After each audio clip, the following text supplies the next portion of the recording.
Okay, code review 3. So, to start out, I'm just going to go in order from like what we created.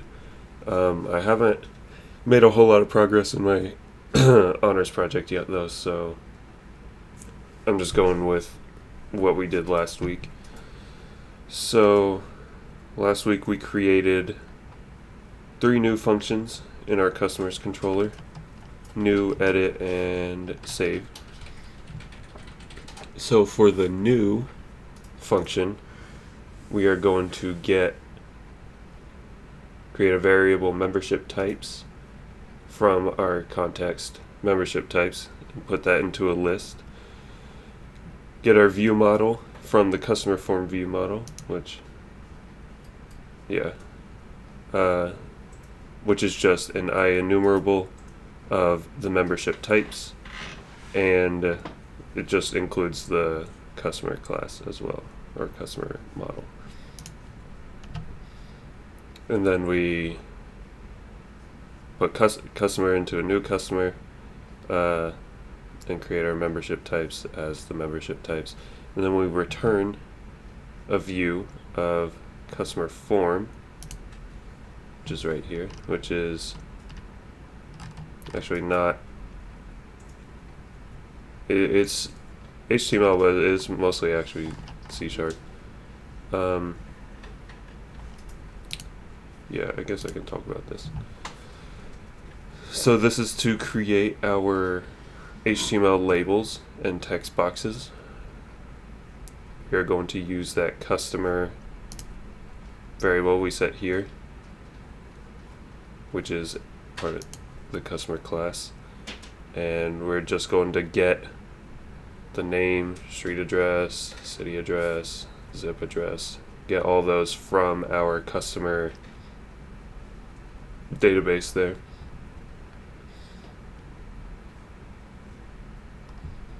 So yeah, these are just all the text boxes.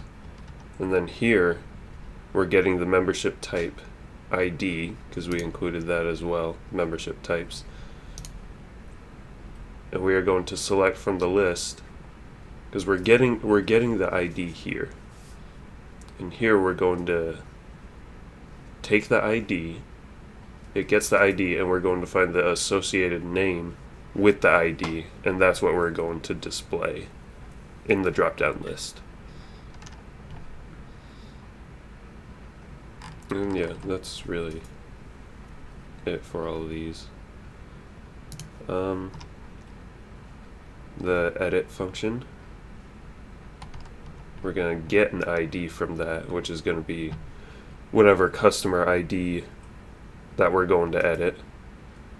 So we're going to, which we'll do right here actually, create a variable customer, and we're going to get the customer whose ID equals whatever ID we pass it. And if the customer is not there, then it doesn't exist. Should use new. And then we're going to use the customer form view model, and again membership types and customer. I'm going to return this again. So yeah, this is all just going to be, it's basically the same, just it's going to pull what already exists, but overall it's going to look the same.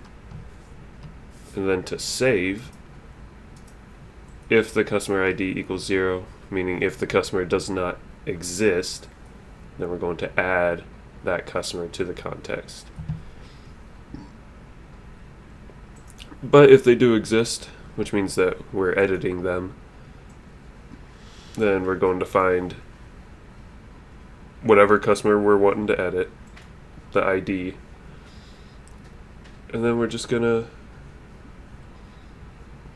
change what the value is in the database with whatever value was just inputted on the edit or new. So yeah, it's just, and then save it and go back to the index of customers, which I can look. Well, did I look at all these? Oh yeah, we just put some what are these data annotations up here?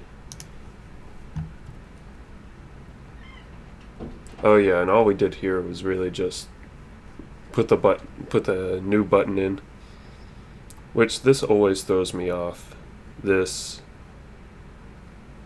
because this is the button, right? The class. But what throws me off is this is in quotes, and this is what is just displayed.